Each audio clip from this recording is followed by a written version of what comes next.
হরে কৃষ্ণ। তো এটি একটি ভাগাড়ের চিত্র।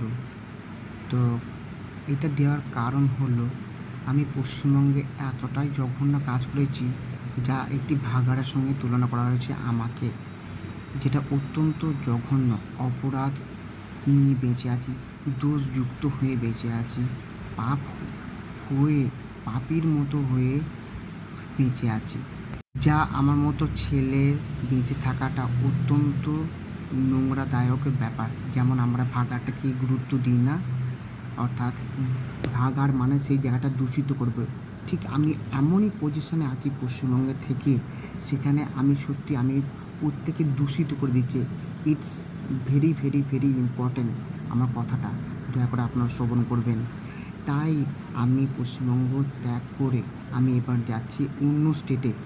সেখানে যদি আমি এরকমই আচরণ যদি করি তাহলে সত্যি আমার স্থান কোথায় হওয়া উচিত আপনারাই নিজে থেকে বিচার করে বলবেন।